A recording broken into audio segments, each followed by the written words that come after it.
முட்டைக்கோஸ் fast food. தேவையான பொருட்கள்: முட்டைக்கோஸ், மிளகு, கிராம்பு, இஞ்சி சிறிதளவு, நெய், பாசுமதி அரிசி, உப்பு, எலுமிச்சை சாறு.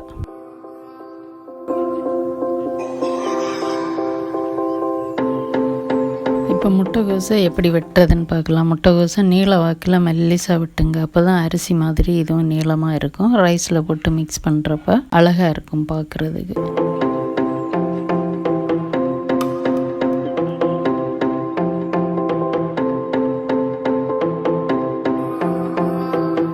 வெங்காயத்தையும் இதே மாதிரி நீளமாக வெட்டிக்கும். மெல்லிசாக நீளமாக வெட்டி வைங்க.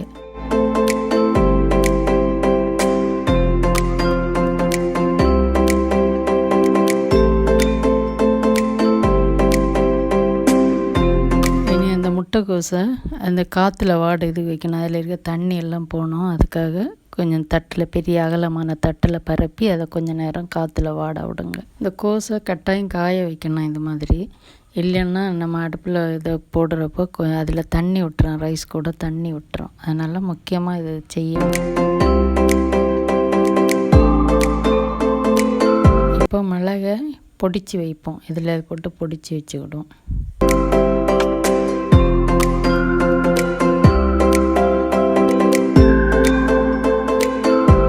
இப்போ அகலமான ஒரு கடாயில் நெய் விட்டு, நெய் சூடானதும் நறுக்கிய இஞ்சி, கிராம்பு 2 போடணும். கிராம்பு 3 இல்லைன்னா 4 போதும், அதிகம் போடாதீங்க.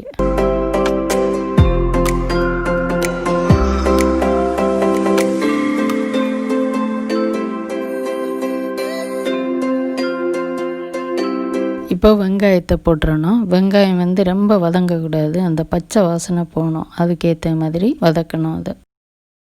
இப்போ கோஸை போடணும். கோஸ் லைட்டாக தான் வதங்கணும், ரொம்ப வதங்கக்கூடாது. லேசாக அந்த பச்சை வாசனை போகிறது வரைக்கும் 2 கிளறி விடுங்க போதும்.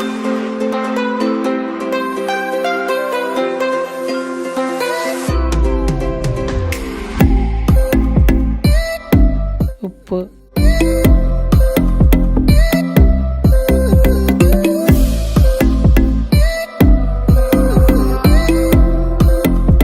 பாசுமதி அரிசி வேக வைத்து வடித்து வைத்து கொள்ளுங்கள். அரிசி நன்றாக வேகக்கூடாது, வெந்த உடைஞ்சிடும்.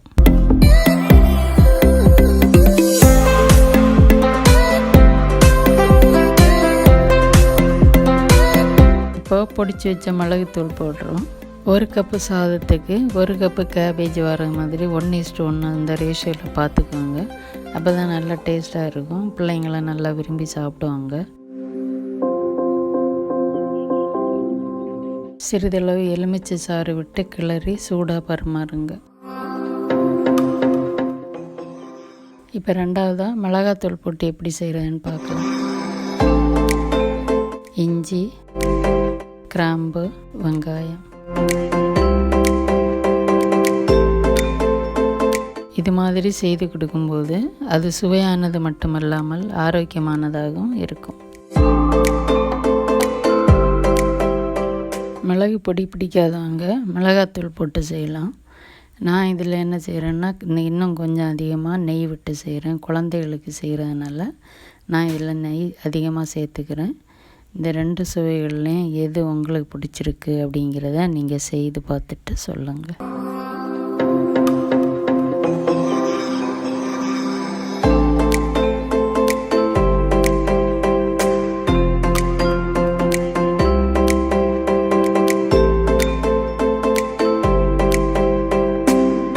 மிளகாய்த்தூள்,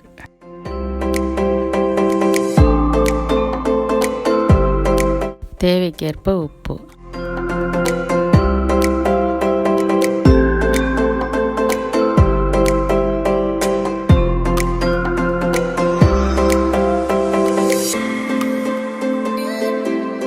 இந்த கேபேஜில் நிறைய ஆயில் போட்டாலும் ஒன்றும் இல்லை. ஏன்னா இந்த கேபேஜோட கேரக்டர் என்னென்னா ஃபேட்டெல்லாம் டிசால்வ் பண்ணிடும்.